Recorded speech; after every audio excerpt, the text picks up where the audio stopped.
Alors tout le monde, j'espère que vous allez bien. Bienvenue sur ma chaîne. Si c'est la première fois que tu passes par ici, mon nom c'est Jen. Ici, je partage mon quotidien à travers des vlogs, des story time et toutes sortes de vidéos. Donc, ici, si c'est pas la première fois que tu passes par ici, je te dirais welcome back, bon retour. Donc aujourd'hui, je vais juste comme parler de mon expérience, de ce que j'ai vécu et puis j'espère que le message que je vais véhiculer aujourd'hui, j'espère que ça va vous aider peut-être à vous reconstruire. Des fois, surtout le message en question, en fait, cible vraiment un moment de ma vie où j'étais vraiment comme au bout de ma vie.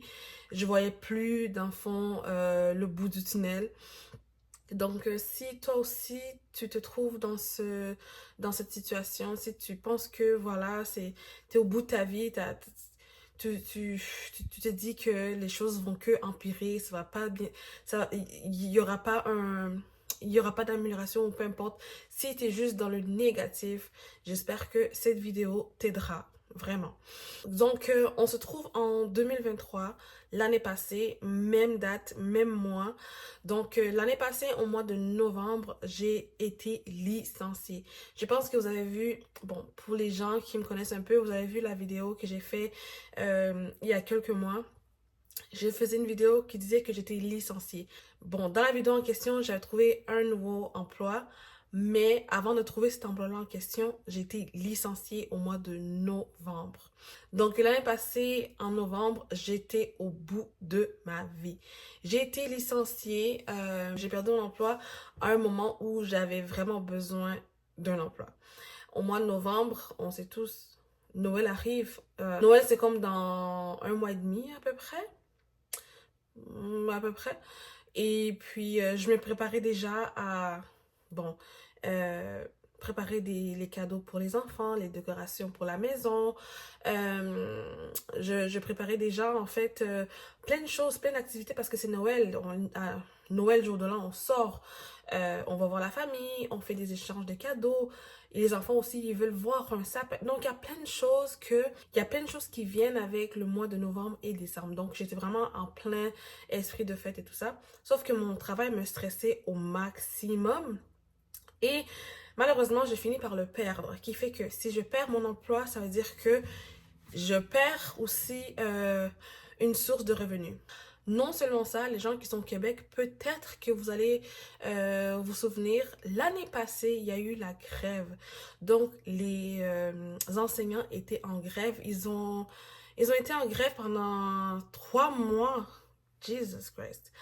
Bon, roughly, oui, 3 mois parce que c'est comme mi-décembre à fin février, quelque chose comme ça ou début février. Anyways, ils ont été en grève, on va dire, pendant 2 mois et demi, disons. Mais c'est longtemps, c'est longtemps, 2 mois et demi, parce que si vous êtes un parent qui travaille, vous avez, où vous allez mettre votre enfant durant la grève? C'est comme, il faut commencer à trouver, il faut commencer à trouver de la garderie, ou le service de garde pour les plus grands. Donc, c'était compliqué. Donc, moi, j'étais dans une situation où, bon, j'ai été licenciée au mois de novembre. Et là, tout d'un coup, tous mes plans pour le mois de décembre sont effectivement tombés à l'eau parce que je peux pas commencer à dépenser l'argent sur les décorations, or que j'ai le loyer à payer et la nourriture à payer pour mes enfants. Voilà. Donc, j'ai laissé tomber tout ce qui a rapport avec Noël. Je me suis dit, je me concentre juste à mon survie. Donc déjà là, mon mental, ça n'allait pas bien, mais pas bien du tout, guys. Je vous dis, aujourd'hui, je regarde tout ça, je regarde tout ce qui s'est passé, je me dis, waouh, comment est-ce que j'ai fait pour passer à travers ça? Parce que j'étais au bout de ma vie. Je me souviens, quand j'étais licenciée, j'avais pleuré toute la journée parce que j'étais comme, oh my God, comment je vais faire pour trouver un autre emploi? Surtout durant les temps de fête, les gens partent en vacances. Donc, déjà, je me disais déjà que ça va prendre du temps avant de retrouver un autre emploi parce que les gens partent en vacances durant les temps des fêtes. obligatoirement, il y a déjà 2 semaines, donc une semaine au mois de novembre, non, une semaine au mois de décembre que les gens sont en congé et une autre semaine au mois de janvier. Donc, la dernière semaine de décembre et la première semaine de janvier, les gens sont automatiquement en congé. Déjà, ça, dans ma tête, ça, j'ai cogité beaucoup. Et non seulement ça, le temps d'envoyer les CV, le temps d'aller en entrevue, je me disais déjà que waouh, c'est sûr que j'aurais pas un travail au moins avant le mi-janvier. Dans ma tête, je savais déjà. Même si j'ai été licenciée vers début de novembre, je savais déjà que l'emploi que je vais avoir, ça va être minimum mi-janvier parce que vers la fin de l'année, là, personne n'engage de un et tout le monde sont occupés dans les fêtes de travail ou whatever. Donc, bref, c'était la catastrophe. Juste pour vous dire ça comme ça. Pour ceux qui me suivent un peu, vous savez déjà que j'étais en relation avec une personne qui était très toxique. J'ai dû même m'absenter des réseaux sociaux parce que, bon, je traversais déjà l'enfer à ce niveau-là. Et aussi, malheureusement, j'étais en couple avec la personne et c'était comme si, vous savez, quand vous êtes en couple avec une personne et c'est comme si vous êtes en couple mais célibataire. J'explique. C'est-à-dire que j'étais en couple avec la personne, mais c'était comme si je faisais tout en fait. La personne m'aidait pas avec les enfants de un. De deux, je devais faire tout genre à la maison. Et puis, bref, j'étais en couple mais célibataire. C'est-à-dire que c'est moi qui devais m'occuper de tout de A à Z. La personne, ouais, m'aidait avec quasi rien, je peux dire 10%. Bref, je vais pas rentrer dans les détails, c'est pas la vidéo d'aujourd'hui, juste pour dire que, parce qu'il y a des gens, quand je parle de mon histoire, il y a des gens qui sont comme, mais t'avais quelqu'un dans ta vie, pourquoi la personne t'avait pas aidé? Malgré que les enfants sont aussi les siens, la personne ne voulait même pas m'aider avec les enfants. La personne me disait toujours débrouille-toi avec tes enfants, whatever the case may be. Bref, donc je devais toujours comme trouver une solution pour les enfants, tout ça. Donc quand j'ai perdu mon travail et quand ma fille elle est tombée, quand l'école est tombée en grève, ben c'est comme vraiment toutes les écoles. Je sais pas si c'est les écoles du Québec. Je pense que c'est toutes les écoles du Québec. Donc les écoles primaires, je sais pas, secondaire aussi. Je sais pas si secondaire aussi, mais je sais que toutes les écoles primaires étaient en grève. Donc, les enfants étaient à la maison. Donc, oui, j'ai perdu mon travail. En même temps, ma fille, elle est tombée en grève. Donc, ça tombait bien d'un sens. Euh, parce que de toute façon, même si ma fille aurait été en grève, qui aurait gardé ma fille pendant que j'aurais été au travail? Comprenez? Parce que de toute façon, la personne avec qui j'étais allait pas garder ma fille. Peut-être une fois ou deux fois, mais c'est une personne qui va garder les enfants une, deux, trois fois max. Après ça, elle va commencer à dire débrouille-toi, whatever. Donc, ça allait déjà être la galère. Donc, bon, c'est un bien pour un mal, si je peux dire ça comme ça. Mais bon, mais dans mon cœur, là, j'étais pas bien parce que financièrement, ça allait pas. Parce qu'en plus, non seulement ça, il y a certaines factures que je devais mettre à côté pour survivre en fait parce que je peux pas payer les factures, payer l'appartement et aussi j'aurais pas eu assez en fait pour survivre. Donc il y a certaines factures que j'ai dû mettre à côté et vraiment prioriser le fait de payer le loyer et la nourriture, vraiment 100% mode survie. Donc Noël passe, j'ai économisé vraiment le plus que je pouvais pour acheter les cadeaux de Noël à mes enfants, tout ça. Au moins là, il y a eu quelque chose. Au moins, les enfants se sont quand même amusés parce que les enfants savent, les enfants voient. Il y a beaucoup de parents qui disent que ouais, les enfants, ils se rendent pas compte qu'ils sont en manque. Non, guys, les enfants voient tout. Une chance que j'avais un sapin de Noël que j'avais recyclé l'année passée. Il était encore quand même assez beau. Si vous regardez dans mes vlogs, vous allez le voir. Il est quand même assez beau, quand même assez grand, quand même assez bien compact. Donc, il était quand même beau. Donc, j'avais aussi tout. J'ai recyclé vraiment mon sapin de Noël de l'année passée et les décorations, je les ai remis. Donc, c'était vraiment beau, ça paraissait pas comme si c'était vieux. Donc, c'est pour ça que je l'ai gardé. Bref, au moins, j'avais un sapin de Noël et quelques petites décorations de Noël que j'ai pu recycler de l'année passée. Donc, j'ai pu décorer un peu la maison. Donc, au moins là, ça va. Ça l'allait. Et puis, j'ai acheté comme quelques petits cadeaux pour les enfants. Donc, pas comme je voulais, mais bon, c'était mieux que rien. Au moins les enfants, pour Noël, ils ont pu ouvrir des cadeaux. Bref. Donc, fast forward au mois de janvier. Janvier, janvier, je trouve un emploi pour une compagnie aérienne, bref. Et puis, la séance d'entrevue, elle est longue. Ça me prend un mois complet avant de finir vraiment l'entrevue. Même un mois. Pas un mois, on va dire, ça me prend 3 semaines complètes, littéralement 3 semaines complètes pour faire l'entrevue, qu'elle me rappelle, qu'elle m'envoie les papiers pour que je signe, le contrat de travail, le contrat pour... Comme vraiment 3 semaines complètes. Donc, de mi-janvier à début février, j'étais en pleine entrevue, en pleine paperasse, tout ça. Dans tout ça, j'ai toujours pas de travail. La seule chose qui me fait vivre en ce moment, c'est mes allocations. C'est tout, en fait. Parce que euh, ça, la personne avec qui j'étais non plus pouvait pas non plus m'aider parce que voilà, la personne a ses propres problèmes à lui. Donc, moi, je dois me débrouiller moi-même avec mes enfants, comme il dit. Et voilà. Donc, début janvier, la compagnie aérienne en question me contacte, me dire que oui, voilà, vous êtes engagé, vous allez pouvoir travailler pour nous, là. Mais la date de début, c'était le 13 février. Donc, le 13 février était ma première journée de travail. Donc là, c'était bien, j'étais contente, tout ça. Sauf que, entre-temps, les enfants sont retournés à l'école. Il y a ça qui est bon. Mais la seule chose qui était un peu off, c'est que mon travail m'obligeait. En fait, c'est un horaire de 10 à 6. Et comme je vous ai dit, en fait, la personne avec qui j'étais, lui, voulait rien savoir au niveau de m'aider avec les enfants ou quoi que ce soit. Donc, mon horaire était de 10 à 6. Donc, puisque j'avais pas eu de travail pendant comme de novembre à février, on n'avait pas grand-chose. Et lui aussi, il voyait bien que si je continue comme ça, on allait perdre la maison parce que je n'avais plus rien pour payer le loyer. Donc, il était obligé de m'aider à avec les enfants en fait. C'est-à-dire que moi le matin, je les déposais à l'école et à la garderie et lui le soir, il allait les rechercher à l'école. Et après ça, moi quand j'arrivais à la maison, ben je devais leur donner à manger, je donnais leur douche, le devoir et dodo parce que lui, il voulait absolument rien faire de ça. Il voulait même pas m'aider avec rien. Donc, il faisait juste les amener à la maison. Bon, il lui donnait la collation, mais bref. Ça reste à désirer, la collation qu'il a donnée. Bref, donc il allait chercher les enfants. D'abord, je ne veux pas avoir l'air d'une personne qui est ingrate.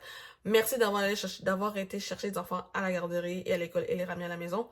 Mais c'est simplement parce que la personne a vu que si j'avais pas ce travail-là, on allait vraiment être dans la merde, littéralement perdre l'appartement. Donc, pour ne pas perdre l'appartement et pour ne pas se retrouver dans la rue, j'avais pas le choix de travailler. Donc, la personne s'est mis au travail en fait. Elle a commencé à aller chercher les enfants, juste au moins pour que je puisse avoir un travail. Bref, donc là, et dans tout ça, dans tout ce que j'ai traversé, la personne était violente, agressive, et il y avait quand même l'ambiance de terreur dans la maison. Donc là, déjà moi, je commençais vraiment à avoir un ras-le-bol, parce que j'étais comme, like, mais what the fuck? Mais qu'est-ce qui se passe? Je suis avec une personne que moi, je donne mon 100% dans tout ce que je fais au niveau des enfants, au niveau de la maison. Mais la personne ne voit rien de tout ce que je fais. Non seulement ça, la personne me dénigre. Donc, mentalement, déjà, ça va pas bien avec la personne. C'est comme, ah, oh my God. Puis, at this point, moi et la personne en question, on est séparés. Donc, la personne, moi, je dors au salon, la personne dort dans la chambre. Donc, c'est pas comme si, on est en couple, mais avec tout. Parce que, en fait, je pouvais pas partir de la maison parce que, hello, j'ai pas d'argent, j'ai pas de travail. Comment tu veux que je quitte la maison? J'ai pas de travail, j'ai pas de... Bref, c'est juste comme la galère, c'est juste comme dégueulasse. Like, quand je repense à mon situation, c'est comme... C'est vraiment n'importe quoi parce que j'ai pensé à plusieurs moments de quitter le foyer en question et de prendre mes enfants et partir. Et je pouvais partir chez mes parents avec mes enfants, mais après ça, j'étais comme... j'avais pas envie de comme chambouler la vie de mes enfants juste parce qu'il y a une personne qui veut pas quitter la maison, tu comprends, je veux dire. Parce que la garderie et l'école de ma fille à l'époque étaient vraiment genre à max 10 minutes de marche de la maison. Donc pour moi, logiquement, je me disais que c'était plus logique que lui parte et qu'il me laisse la maison avec les enfants parce que leur écosystème est tout proche. L'école, garderie, tout ça est proche. Mais la personne ne voulait pas quitter parce que whatever, c'est sa maison aussi, bon, il a le droit, bref. Donc, puisque lui voulait pas partir et moi je voulais pas partir, donc on était tous dans la même maison, sauf qu'on dormait pas dans la même lit. Bref, it was crazy. Dans tout ça, violence, agressivité, euh, atmosphère de terreur, moi, plus d'argent, plus de travail, genre je me raccroche à un bout de fil. C'était la folie mentalement, j'étais stressée, j'étais au bout de ma vie, j'étais au bout de ma vie. Et là, qu'est-ce qui s'est passé, c'est que bon, j'ai commencé à travailler, puis que là, elle avait pas le choix d'aller chercher les enfants quand même à l'école, à la garderie, juste pour que j'aille le travail. Mais, malgré que lui était à la maison toute la journée, et tout, qu'est-ce qu'il a fait pour m'aider avec les enfants, c'était juste d'aller les chercher de l'école et la garderie et les ramener. Et puis moi, après avoir travaillé toute la journée, je devais quand même revenir à la maison, donner à manger aux enfants, bain, souper. Euh, J'étais comme... En tout cas, c'est une histoire pour notre journée. Mais pour aujourd'hui, c'est juste pour, dans le fond, vous donner un peu mon témoignage pour vous dire de ne pas abandonner parce que il y a la lumière au bout. Parce qu'en fait, il y a toujours de l'espoir. C'est juste, en fait, moi, le message d'aujourd'hui, c'est vraiment juste vraiment un message d'espoir pour vous dire de ne pas laisser tomber. Bon, donc, là, je commence à travailler tout ça. C'est compliqué parce que, comme je vous dis, mon horaire, c'est de 10 à 6. Et c'est compliqué. Parce que le soir, lui, il a pas envie d'aller chercher les enfants. Même si c'est ses enfants, même s'il fait rien toute la journée ou même s'il fait quelque chose, il a la possibilité. Je me souviens qu'à un moment donné, il avait le temps d'aller chercher les enfants à l'école, à la garderie, mais malgré tout ça, il ne voulait pas parce que il voulait pas avoir cette responsabilité-là.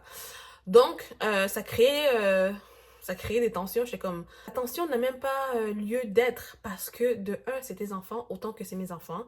Et vu que toi, tu finis du travail plus tôt, tu peux aller les chercher à l'école et à la garderie et les ramener à la maison. Moi, je reviens, je fais le reste. Je demande même pas de les donner quoi que ce soit. Dès que j'arrive à la maison, je leur donne ce que je dois leur donner, je leur donne le bain, ils vont se coucher. So, like, et les matins, c'est moi qui s'occupe des enfants, je les lève, je les habille, tout ça. Et je les dépose après à la garderie et à l'école. Donc, d'où tu sens que tu t'es épuisé, en fait. T'es épuisé pourquoi?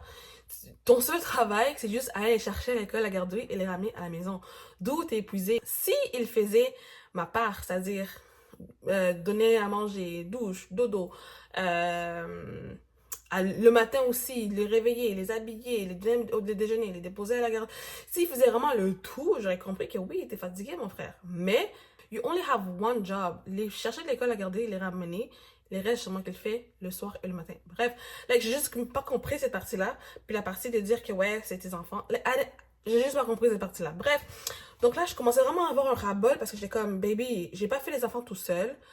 Et je trouvais que c'est encore plus facile pour moi d'être solo et m'occuper de mes enfants en tant qu'une vraie femme solo que être avec une personne que non seulement me ramène vers le bas, tellement bas que it's like he's dragging me to hell, you know. Et puis violence conjugale, sentiment terreur, comme la totale quoi, tu vois. Donc le ras-bol commence à monter, le ras-bol commence à monter, le ras-bol commence à monter. Il commence à avoir des menaces de mort, il commence à avoir des coups commencent à devenir de plus en plus. Le manque de respect commence d'être de plus en plus. Tellement des choses, malgré qu'on était séparés, qu'on ne dormait pas dans le même lit. Il y avait quand même, il y avait trop de choses, manque de respect, tout ça. Donc là, j'en pouvais plus. Jusqu'à un moment donné, il y a eu un événement très grave de violence conjugale. La personne m'a donné un gros coup de poing sur le crâne et m'a fendu le crâne. Et puis, la personne m'avait menacée en mode... je sais pas qu'est-ce qu'elle m'avait dit déjà. Menacée en mode... parce qu'en fait, moi, j'avais commencé par dire que je vais partir. Puis t'es comme, ouais, pars... si je reviens, je vais pas te voir ici, whatever. J'ai dit, ah bon? So, j'ai attendu que la personne parte. Et puis, dès qu'elle est partie, je pense qu'elle est partie faire du foot ou elle est partie faire quelque chose. Mais ça a duré un bon moment quand elle est partie. Donc, J'ai juste rassemblé tous mes vêtements, moi et mes enfants. J'ai dit basta. Parce que tu vas pas venir ici dans la maison que moi je paye et commencer à vouloir me fendre le crâne et passer de ça à de la mort. So, j'étais comme, you know what? Ça ne vaut même pas la peine. On n'est même pas en couple. On dort même pas dans la même lit. On dort même pas dans la même chambre. Baby, listen. Ciao, basta. C'est ça que j'ai fait. J'ai pris mes enfants, j'ai pris mes vêtements. J'ai juste pris des petites choses importantes que j'aurais besoin vite fait dans l'immédiat. Et puis, est-ce que j'ai appelé mon frère? Je pense que j'ai appelé mon père. Je pense que j'ai appelé mon père pour m'amener. Je pense que j'ai appelé mon père. Yeah, je pense que j'ai appelé Oui, j'ai appelé mon père. Et j'ai rassemblé toutes mes choses et tout ça. J'ai appelé mon père. Mon père m'a ramené chez lui. Et quand la personne est revenue le soir, la personne était comme, oh, t'es vraiment parti pour de vrai. I was like, yeah, nigga, what you thought? Like, tu penses que je restais ici? Tu veux de me fendre le crâne? Mais à l'époque, je savais pas qu'il m'avait fendu le crâne. C'est après, quand j'étais à l'hôpital, c'est le médecin qui m'a dit que, ouais, parce que je commençais à être étourdie, perdre connaissance, tout ça. Et je me disais, qu'est-ce qui se passe là? Je commence à avoir un problème neurologique. Sauf quand je suis allée à l'hôpital, le médecin m'a dit que non, c'est des symptômes de commotion cérébrale. Donc, ça veut dire que la personne m'a frappé tellement fort. Parce que j'avais comme une grosse bosse ici. Ça veut dire que la personne m'a frappé tellement fort que ça m'a causé comme une sorte de commotion cérébrale. Et puis, le médecin m'avait dit que ça allait prendre 2 à 3 mois pour me replacer tout ça. Bref, petite parenthèse. Donc là, je suis partie chez mon père. Et en partant chez mon père, c'est là que vraiment, je me suis dit, là, c'est la dernière fois. Je ne retourne plus jamais avec cette personne-là. Parce que j'avais une vision de ma vie claire. Je savais où je voulais aller. Je savais qu'est-ce que je voulais faire. Et je savais surtout que je ne voulais plus jamais vivre ce genre de choses-là. Surtout que mon père, il est encore vivant et nous, on est venus ici au Québec en tant que des réfugiés. Des gens qu'on a souffert au bled. Je ne vais pas venir encore souffrir ici au Québec. No, thank you. Donc, je me suis dit, c'est quoi? Listen, j'en ai ras-le-bol. J'ai tout fait pour aider la personne dans ces choses. Pourtant, c'est toujours moi la méchante. C'est toujours moi qui a gâché sa vie. C'est toujours... Listen. Je me suis dit, you know what? C'est tout.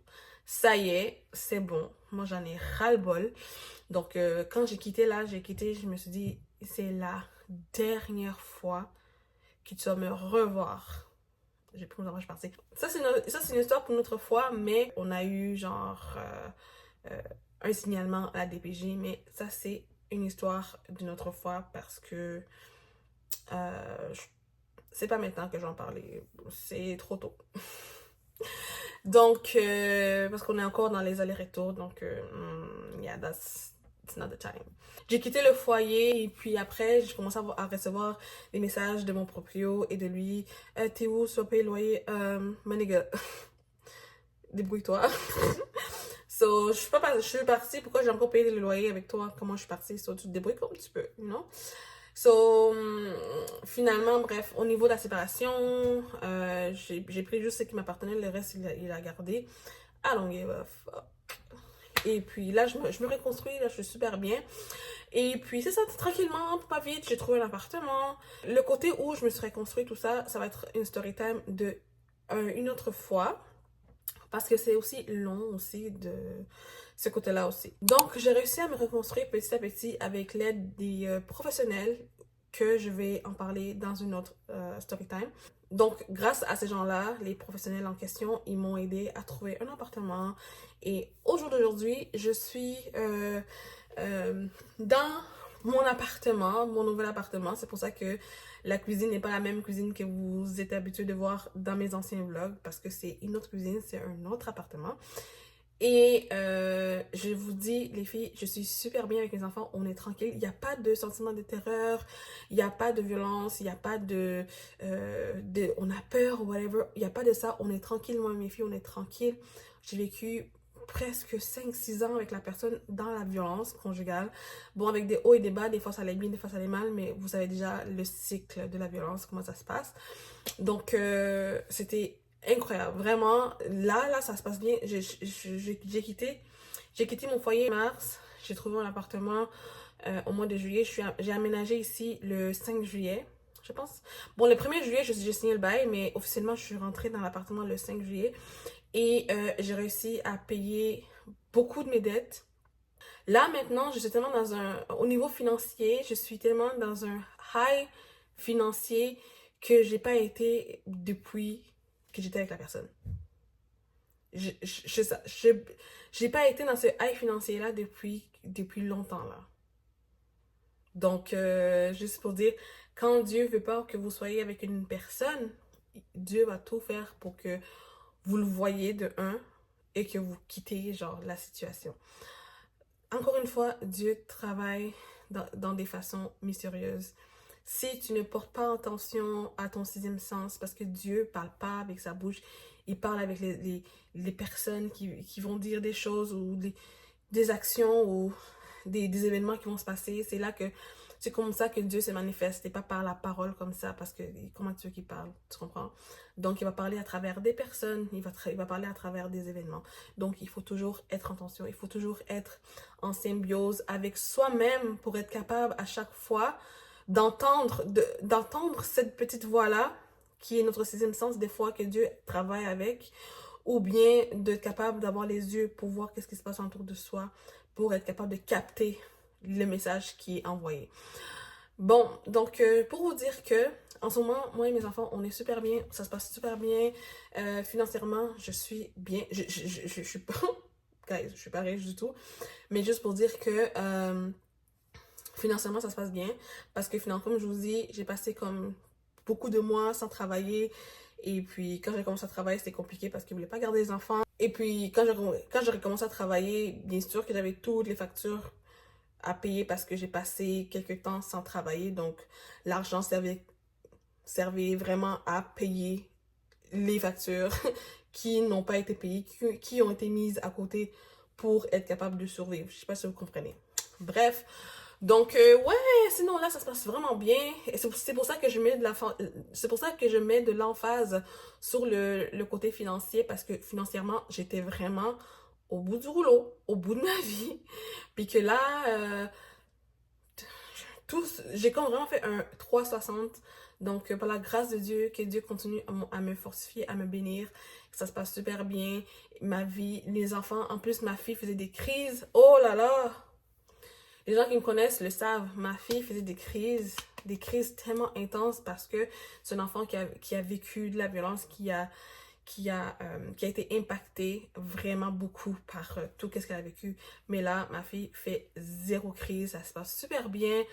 J'ai retrouvé ma petite fille, je l'ai retrouvée.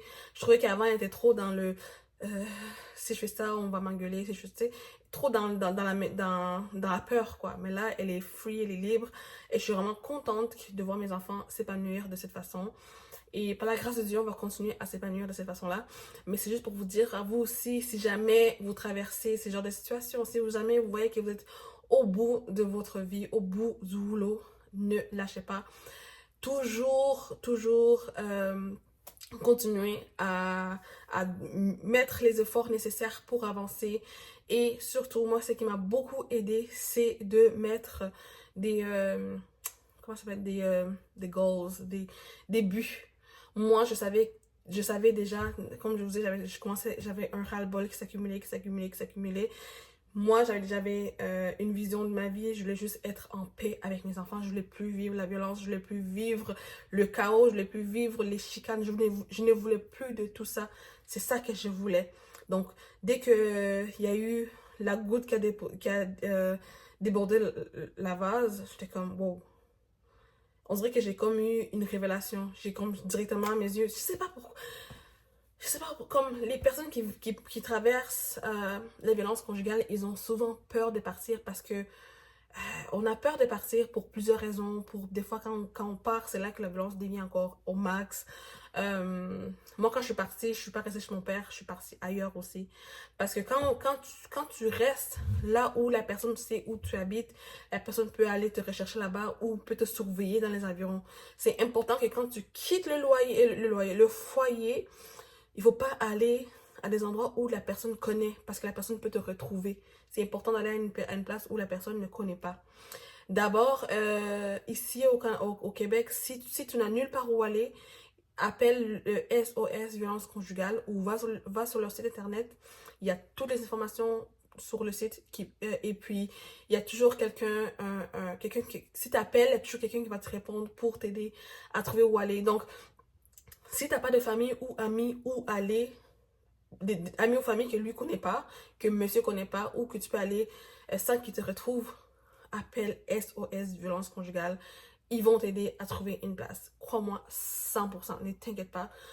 Et si tu as des enfants aussi, t'inquiète pas, ils vont te prendre. Moi, j'ai pu trouver quelque part où aller, tout ça, mais juste pour vous dire, si vous avez personne, si vous n'avez pas d'amis, si vous n'avez pas d'enfants, si vous n'avez pas d'amis ou famille où aller, vous avez au moins le SOS, violence conjugale, et eux, ils vont pouvoir vous aider. Et puis, comme ça, si vous êtes des personnes qui sont dans ce genre de situation-là, j'espère que les informations que j'ai données, ça va pouvoir vous aider. Peut-être à garder espoir, peut-être à continuer à vous battre, mais surtout, lâchez pas, continuez à vous battre. La vie vaut la peine d'être vécue, surtout quand vous avez des enfants. Sachez que vous êtes vraiment la personne la plus importante pour vos enfants. Donc, si vous n'êtes pas là, vos enfants perdent leur repère. Toujours pensez à ça, les enfants vont perdre leur repère. Pour eux, leur monde va s'arrêter. Comme si vous abandonnez aujourd'hui, pour vous, c'est bon, vous abandonnez, ça finit comme ça. Mais pour les enfants, leur vie vient de s'écrouler. C'est des enfants, ils n'ont pas demandé à être ici. On doit tout faire pour leur mettre bien, leur mettre à l'aise, qu'ils soient en sécurité surtout. Donc, je ne veux pas trop divaguer. J'espère que vraiment, vous allez prendre soin de vous, vraiment. Si la vidéo vous a parlé, n'hésitez pas de vous abonner, aimer la vidéo, partager la vidéo à une personne qui se trouve dans une situation où elle est au bout du rouleau. J'espère que la vidéo va l'aider. C'est pas facile d'être dans ce genre de situation-là parce que des fois, quand on a les deux pieds dedans, on a l'impression qu'on est... On dirait qu'on est aveugle, on dirait qu'on va pas plus loin que notre bout du nez, si je peux dire ça comme ça. On est tellement comme manipulé, tellement dans notre monde, dans notre bulle, qu'on a tellement peur, on est tellement inquiète, on est tellement anxieuse qu'on n'est pas sûr que si on part, on va être, en tout cas, il y a trop de choses, on n'est pas sûr que si on part, on va être en sécurité ou qu'on va trouver quelque part aller. Donc, il y a trop d'angoisse, trop de stress. Donc, sachez que le meilleur est devant et le meilleur est à venir.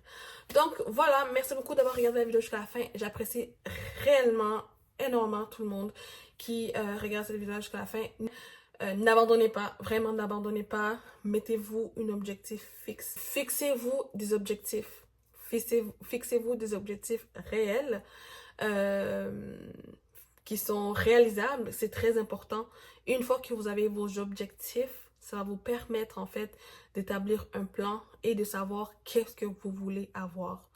Et par la suite, vous allez pouvoir travailler alentour de vos objectifs. Ça va être plus facile.